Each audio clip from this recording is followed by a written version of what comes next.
Welcome to Civilization Design for Mars.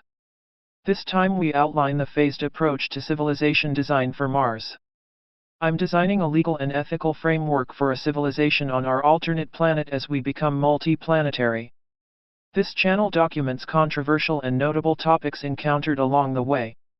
All policies discussed are intended for Mars, not Earth. Today, phased approach to civilization design for Mars. How can we comprehend the necessary steps to building a civilization on Mars?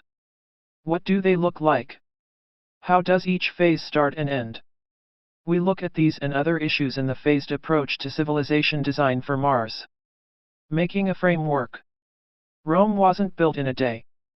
Whilst there seem like an almost infinite number of things that have to happen until we can live on Mars, it is possible to break the necessary steps to building anything into phases. We outline the first 4 phases required to build a civilization on Mars. Let's begin. Phase 1. Successful arrival of humans on Mars.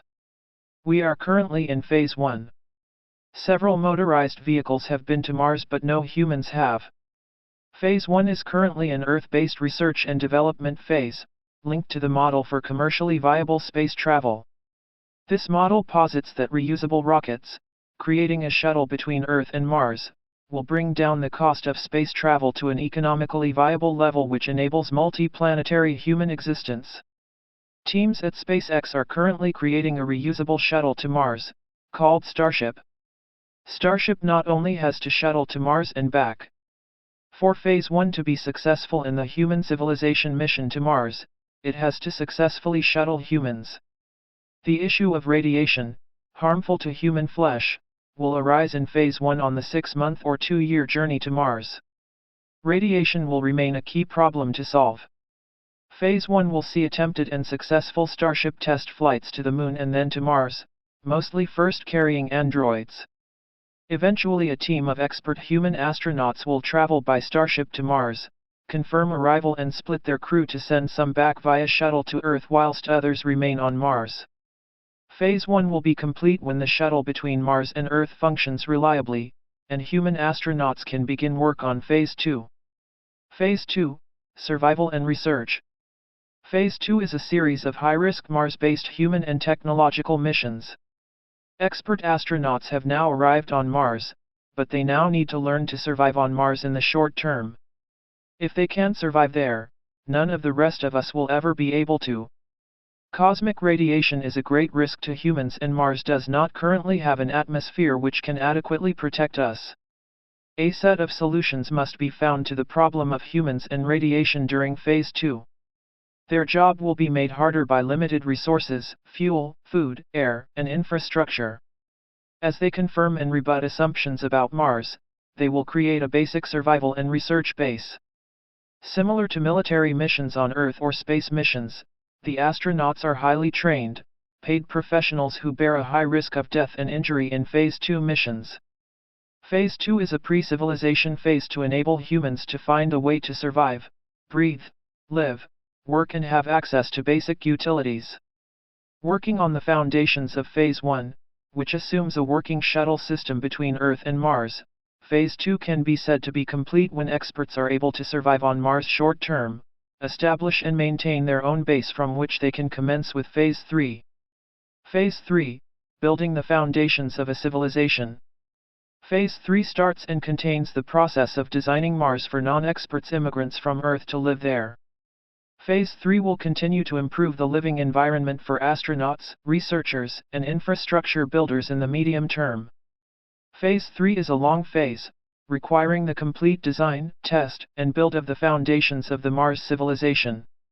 It will only be appropriate to invite non-experts to live on Mars once there is an environment which can support them, e.g. an atmosphere in which they can breathe, in which they can live without expectation of radiation leading to unreasonably premature death.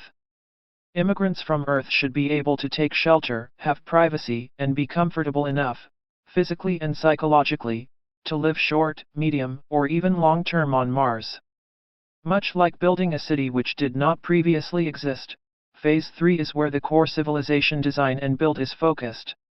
Resources will be mined on Mars and extracted from the atmosphere, brought from Earth or other sources, to build systems of habitation, transport, shelter with relevant utilities and fuel, including sustainable food sources for inhabitants. Before the first non-expert humans arrive, immigrants moving from Earth will need to understand the different sets of rights, responsibilities, and duties they have to themselves and others on Mars. Much like moving to another country, you must accept the laws of the land. In order to do this, there must be at least the beginning of a legal system there.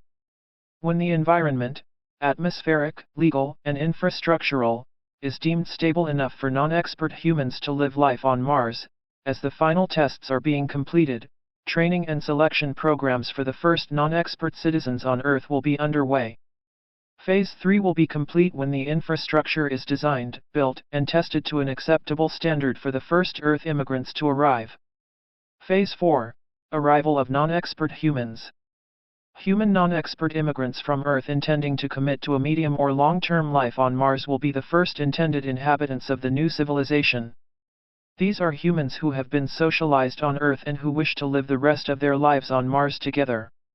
Initially, these people will arrive in small numbers to settle and see how they get on physically, psychologically, and socially with one another.